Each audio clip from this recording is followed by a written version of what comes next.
भारत माझा देश महान, भारतवर्ष जगाच्या पाठीवरील महान राष्ट्र.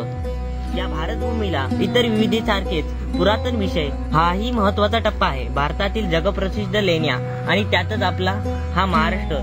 तेथील अजिंठा वेरूळ लेणी किंवा गुंफा म्हणले की आपल्या समोर येते ते दगडात कोरलेली जगप्रसिद्ध अजिंठा वेरूळची लेणी. मुंबईची एलिफंटा, कान्हेरी लेणी. पण या व्यतिरिक्त मुंबईत आणखीही काही ऐतिहासिक लेणी आहेत. या लेण्या आज काहीशा काळाच्या ओघात नाहीशा झाल्या आहेत, तरी दुर्लक्ष करण्यासारखे नाही. तरीही आहे आपली मुंबई मायानगरी.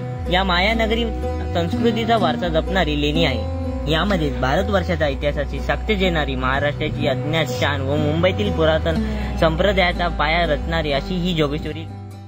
मुंबईच्या पश्चिम रेल्वे स्थानकातून उपनगरातल्या जोगेश्वरी या ठिकाणी उतरावे तसा हा वर्दळीचाच भाग म्हणा.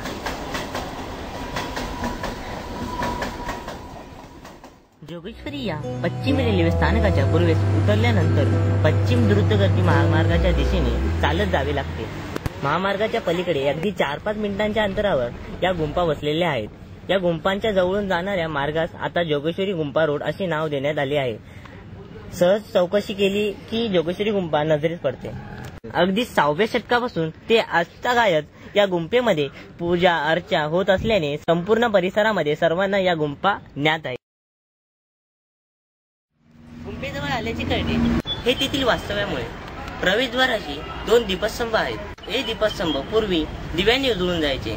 आता या दीपस्तंभापाशी एक छोटेसे गणपतीचे मंदिर आहे.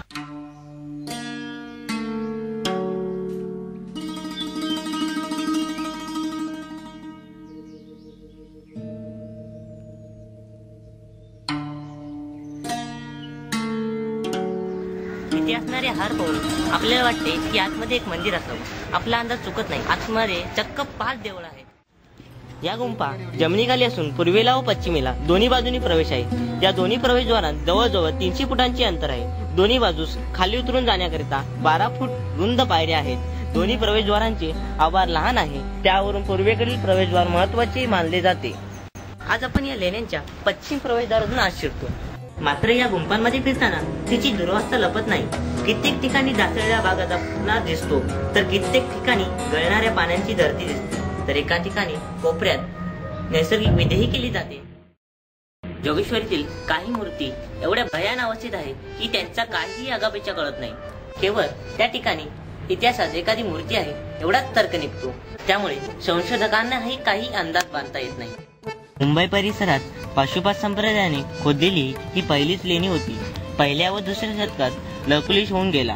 त्याच्या प्रतिमा आपल्याला इथे पाहावयास मिळतात. पाशुपात तत्वज्ञानाचा तो प्रवर्तक मानला जातो. पाशुपात ही त्यावेळी समाजाने स्वीकारलेली असे तत्वज्ञान होते. ज्यावेळेस समाज एखादे तत्वज्ञान स्वीकारतो तेव्हा समाजाच्याही त्या तत्वज्ञानाकडून असलेल्या अपेक्षांमध्ये वाढ होते आणि त्या अपेक्षा पूर्ण करत तो संप्रदाय ही लोकप्रिय झालेला दिसतो. या साऱ्याची प्रत्यंतर आपल्याला जोगेश्वरी लेण्यांमध्ये पाहायला मिळते. आपण या पश्चिम प्रवेशद्वारातून प्रवेश न करता वरील मार्गावरून मार्गक्रमण करीत पूर्वेकडून प्रवेशद्वारातून लेण्या पाहणार आहोत. यामध्ये आपणास या लेण्यांचे वरून दिसणारे विहंगम दृश्य दिसते.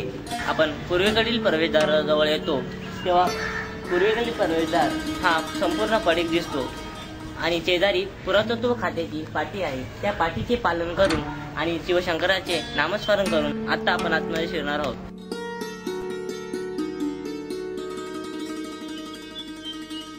जोगेश्वरीला प्रवेश करताना प्रवेशद्वाराच्या मध्यभागी कैलास पर्वत उचलणारी रावणाची शिल्पकृती दिसते। या प्रकारची शिल्पकृती आपल्याला घारापूरच्या लेण्यांमध्येही दिसण्यात येते, पण त्या वेगळ्या प्रकारात मोडणाऱ्या आहेत।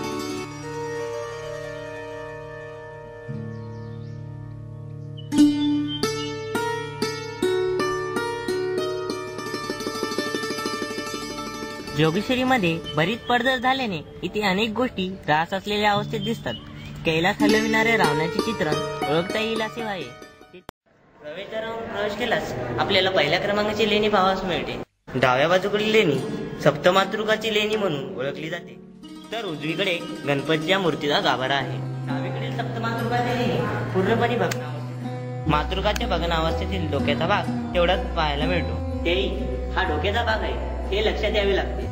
या पॅनलवरील डाव्या बाजूचे चित्र हे शंकराचे ज्येष्ठ पुत्र कार्तिकेयाचे आहे।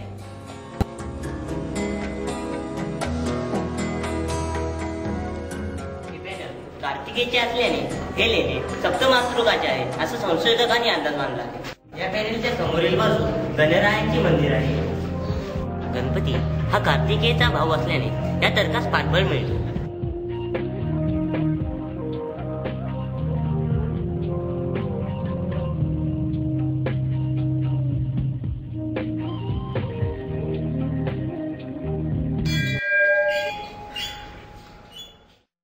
गणपतीच्या मंदिरात गेल्यावर हा गणपती मूळ स्वरूपाचा म्हणजेच स्वयंभू आहे हे ध्यानात येते। आज तो भरपूर शेंदूर पासलेल्या अवस्थेत पाहायला मिळतो। कदाचित या गणपतीच्या शेंदुराखाली गणपतीचे मूळ रूप आहे असे संशोधकांचे मत आहे। गणपतीच्या उजव्या बाजूची मूर्ती ही स्कंदाची आहे, पण ती आता भग्नावस्थेत आहे। मंदिराच्या शिल्पकला आणि स्तंभकला आजही पाहण्यासारखी आहे। स्तंभावरील कोरीव काम आणि गणपतीच्या चेहऱ्यावरील प्रसन्नता आपले मन प्रसन्न करते।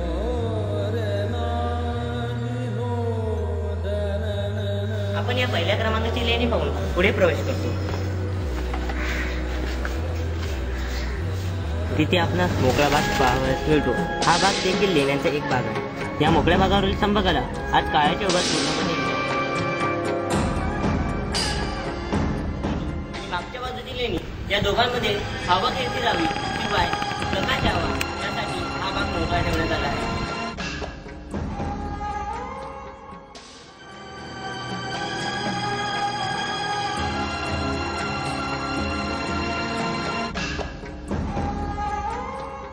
या भागातील प्रचंड मोठे सुळके छातीत धडकी भरवण्यासारखी आहे। येथे 2 पाण्याच्या टाक्या आहेत ज्या आज स्वयंवाल्याने अस्वच्छित आहेत।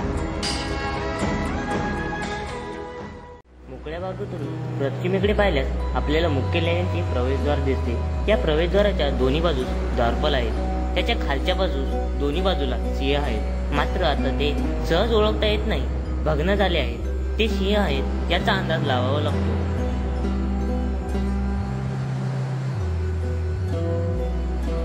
प्रवेशद्वाराच्या वरील बाजूस नटेश्वराचे शिल्प आहे। हे शिल्प पाहण्यासारखे आहे। असे हे नटेश्वराचे शिल्प आपल्याला मुंबईच्या गारापुरी अर्थात एलिफंटा लेणीत पाहावयास मिळते। याच्या शेजारी गणपट्टा असून त्यावर एक गण पाहावयास मिळतो। या सुबक अशा प्रवेशद्वारातून आपण आत प्रवेश करतो। आत प्रवेश केल्यावर आपल्याला दिसते तो मोठा वरांड्यासारखी जागा, त्याला दुसरे लेणे म्हणतात। या वरांड्यात आपणास दोन्ही बाजूस भव्य स्तंभ पाहावयास मिळते। पुरातत्व खात्याने आता येथे व्यवस्था ठेवलेली दिसून येते। या वरांड्यात पूर्वी काही वर्षापूर्वी वटवाघळांचा आवाज मोठ्या प्रमाणात ऐकू यायचा आणि उलटी लटकलेली वटवाघळे दिसत असे। आता इथे कबुतराचे वर्चस्व दिसून येते। समोरच्या प्रवेशद्वारातून मुख्य लेण्यामध्ये प्रवेश करण्याचा मार्ग आहे। प्रवेशद्वाराच्या दोन्ही बाजूस पुन्हा द्वारपाल आहेत व गणही पाहावयास आहेत। इथे असणारे कोरीवकाम महत्वाचे आहे। त्यावरील शिल्पकृती अद्याप चांगल्या स्थितीत आहे। डावीकडे कल्याण सुंदर अर्थात शिवपार्वती विवाहाचे शिल्प आहे, तर उजवीकडे आपल्याला शिवपार्वती साळीपाट खेळतानाचे शिल्प आहे। डावीकडील कल्याण सुंदर शिल्पामध्ये ब्रह्मा विष्णू दोघेही आहेत,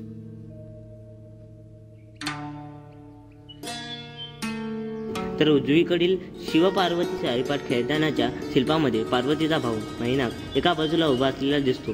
या शिल्पाला लीलामूर्ती असेही म्हणतात। या शिल्पाकृतीचे वैशिष्ट्य असे आहे की त्या पांढरकट खडकामध्ये आहे। आपल्याला अशी शंका येईल की त्यावर पांढरा रंग लेपलेला असेल, मात्र त्या दगडाचा मूळ रंग तसा आहे। अशा प्रकारे सौंदर्य आजही या लेणीत तग धरून आहे। येथूनच समोरच्या बाजूस पाहिल्यावर आपल्याला लेण्यांची गर्भगृह दिसते.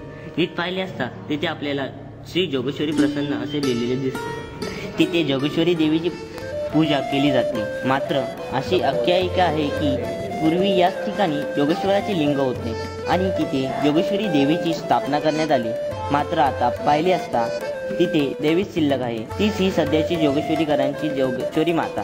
ही भाविकांच्या मनोकामना पूर्ण करते व नवसाला धावते. या संदर्भातील पुरावे हे पुरातत्व खात्याचे इथेच पाहावयास मिळतात. या सभागृहात येणारा दरवाजा डाव्या बाजूसही आहे. त्याच्याबरोबर मध्यावर चेहरा असलेले शिवलिंग लहान आकारात पाहायला मिळते. योगेश्वराचे काही पुरावे इथे आजही पाहावयास मिळतात. शिवाय महिकावतीच्या बकरीमध्ये त्याचे पुरावे आहेत. प्रत्यक्षात गर्भगृहात जी देवता असेल त्याचीच प्रतिकृती अथवा प्रतीक प्रवेशद्वाराच्या मध्यावर टेकण्याची प्राचीन परंपरा भारतीय परंपरा आहे असे स्पष्ट होते. अन्यथा या गर्भगृहातील प्रवेशद्वारावर शिवलिंग असण्याचे कारणच नव्हते. या लेण्यांचा एक महत्त्वाचा पुरावा एका शिलालेखामध्ये आहे. मात्र हा शिलालेख सध्या पोर्तुगालमध्ये आहे. त्यात या लेण्यांचा उल्लेख आहे. शिवाय येथील शिव हा देवीच्या पूजेसाठी पुजाऱ्यांना तेव्हा दान देण्यात आलेला असा उल्लेख त्यात आढळतो. शिवाय महिकावतीच्या बकरीतही याचा उल्लेख आहे. 11व्या व 14व्या शतकातील उल्लेखांमध्ये पहिल्या उल्लेखात योगेश्वराविषयी म्हटले आहे, तर नंतर तिसऱ्या उल्लेखात योगेश्वरीचा उल्लेख आहे. या स्थित्यंतराचे उत्तर आपल्याला इतिहासामध्येही मिळते. सुरुवातीस मुंबईमध्ये पशुपात संप्रदाय प्रभावी होता. त्यानंतर त्याचीच जागा देवी संप्रदायाने घेतली.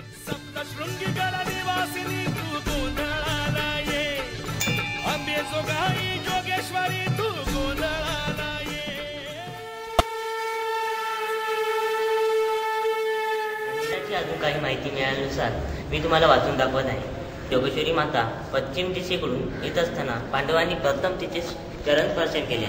पुराभिलेख विभागाच्या माहितीनुसार इसवी सन पूर्व 5व्या शतकात व 6व्या शतकामध्ये शिवपार्वती पूजनासाठी ही प्रचंड गुंफा कोरण्यात आली. योगेश्वरी मातेचे दर्शन घेतल्यावर आपण डावीकडच्या सभा मंडपाच्या उत्तरेच्या प्रवेशद्वारातून बाहेर पडतो. इथे आपणास त्या शतकातील स्तंभकलेचा अभ्यास पडतो. या स्तंभाची रचना कौशल्याचा प्रभाव पडतो. या जागेचा व बोरिवलीच्या मंडपेश्वर लेणीचा पुरेसा असा साधर्म्य दिसून येते. स्तंभासमोरील एका बाजूस आपल्याला गजानन शिवाची शिल्पकृती दिसते. त्यावर गजासूर वधाचे नक्षीकाम कोरण करण्यात आले आहे. गजासुराचे 2 तुकडे करून ते डोक्यावर धरलेल्या शिवाचे दुर्मिळ शिल्प इथे आपणास पाहावयास मिळते. थोडे पुढे गेल्यावर आपणास मारुती मंदिराकडे जाण्याचा मार्ग नजरेस पडतो.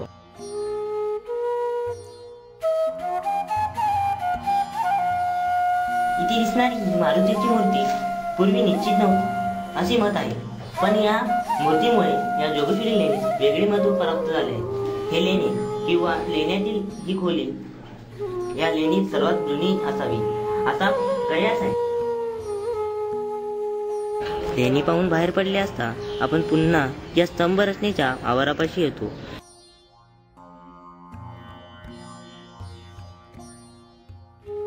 येथे आपल्याला डावीकडील बाजूस उत्तरेस मोठमोठ्या शिळांची रचना व शिलांची रचना पाहावयास मिळते. या शिलांमध्ये मध्यभागी 2 छोटेखानी लेणे आहेत. त्यातील एका वास्तूचा काहीसा अंदाज बांधता येत नाही, तर दुसऱ्या वास्तूत निदान काही भग्नमूर्ती व काही पुराव्या निश्चित गोष्ट पाहावयास मिळते, पण त्याचा ठाम पत्ता सांगू शकत नाही. त्या बाजूला उजवीकडे एक पाण्याचे टाके दृष्टीस पडते. या लेणीतील मुख्य मंदिर श्री शंभू महादेवाचे जोगेश्वर मंदिर आहे. हे शिव मंदिर चांगल्या स्थितीतील आहे.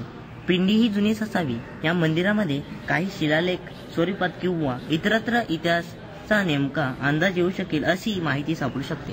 मात्र सध्या येथील जमीन आणि भिंतींच्या भागावर टाइल्स फरशी लावण्यात आले आहेत.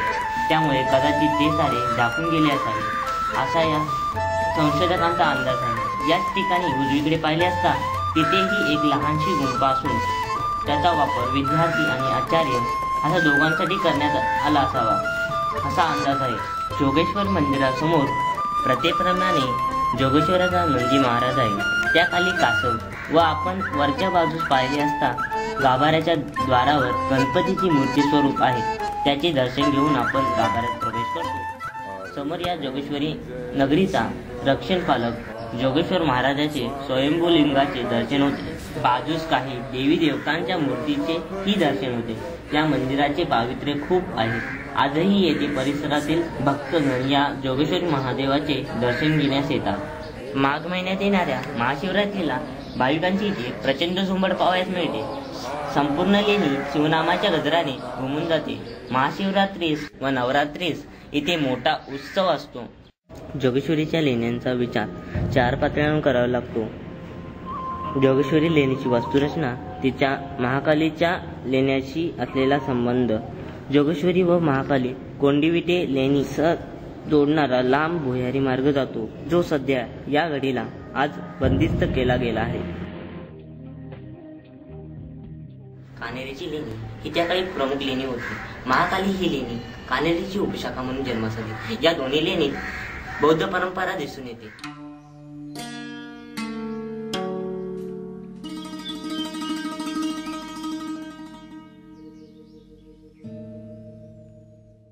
जोगेश्वरी लेणी महाकाली लेण्यांना शैवांनी दिलेले आव्हान म्हणून जन्मास आली. तसेच मागोठण्या लेण्यांना आव्हान म्हणून मंडपेश्वर ही लेणी जन्मास आली.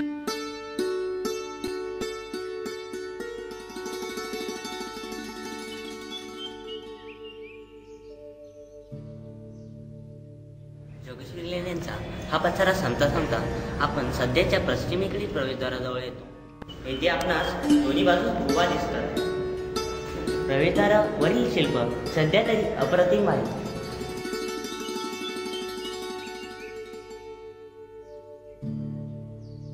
पायऱ्या चढून आपण या लेणीच्या बाहेर पडतो.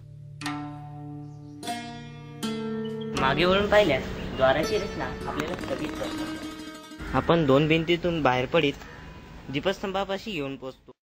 यामध्ये काही कोरीव काम, काही बंदिस्त टाके, काही पुरातत्व विभागाचे शिलालेख नजरेस पडतात.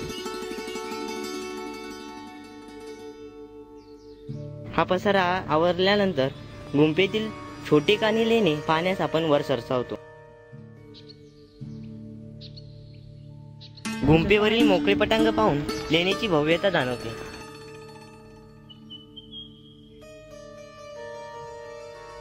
वरील मार्गावरून जाऊन आपण काही अंतर पार केल्यावर एका जमिनीस्थ लेण्यापाशी येतो.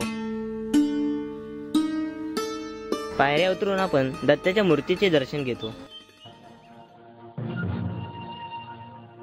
या गुहेत पूर्वी साधना तपश्चर्या होत असे असे जाणकारांचे मत आहे.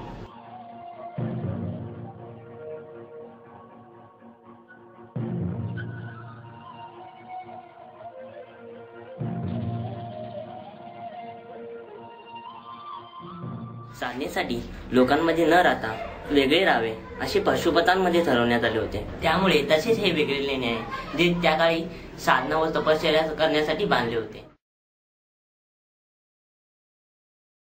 या लेणीची भव्यता पाहता ही लेणी पर्यटनाच्या दृष्टीने महत्वाची आहे. दत्त मंदिराचे दर्शन घेऊन आपण पटांगणावरती येतो.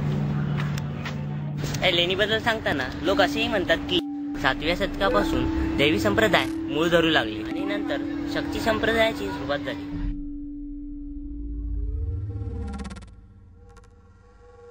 यात निष्कर्ष काढल्याने ध्यानात येते की 9व्या व 10व्या शतकाच्या सुमारास एक काळ मुंबईत असा होता की मुंबईचा तिरका काप काढला असता तर एका बाजूस बुद्ध आणि एका बाजूस शैव संप्रदायाचा प्रभाव होता. या साऱ्यांची सुरुवात जोगेश्वरीच्या लेण्यांपासून होती. म्हणून या जोगेश्वरी लेण्यांना अनन्यसाधारण महत्व आहे. जोगेश्वरी उपनगरामध्ये असलेल्या लेणीला आता चहूबाजूंनी नवीन बांधकामाचा विळखा पडलेला आहे. तरी या लेण्याचे सौंदर्य अबाधित आहे.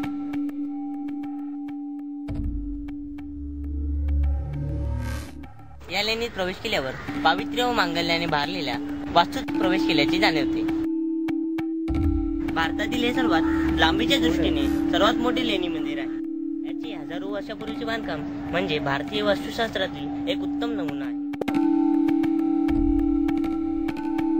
येथील न दुभंगणारी शांतता व प्रसन्न वातावरण मन अंतर्मुख करते. अशा प्रकारचे भारतीय परंपरेतील हे प्राचीन लेणे आहे. सिमेंटचे जंगल वाढत चालत असताना या मंदिराचे पुरातन सौंदर्य राखणे हे मुंबईकरांचे कर्तव्य आहे। या अज्ञात लेण्या असून पर्यटकांनी या लेण्यांकडे आकर्षित होणे गरजेचे आहे आणि या ऐतिहासिक लेण्यांचे पर्यटन करून या जोगेश्वरी लेण्यांची अभेद्यता व या लेण्यांची 6व्या शतकांपासूनची परंपरा याचा जरूर पाठताळा घ्यावा। असे हे लेणे पर्यटनाच्या दृष्टीने अगदी सोयीची आहे। या जोगेश्वरी लेण्यांचे पावित्र्य जपणे व या लेण्यांना प्रसिद्धता मिळवून देणे हे प्रत्येक जोगेश्वरी वासियांचे कर्तव्य आहे व तसेच मुंबईकरांचेही कर्तव्य आहे। इथे ही भ्रमंती संपते असे म्हणावे लागेल। जय हिंद, जय महाराष्ट्र, मी मुंबईकर। शंभो शिव शिव शिव शंभो शिव शिव शिव शंभो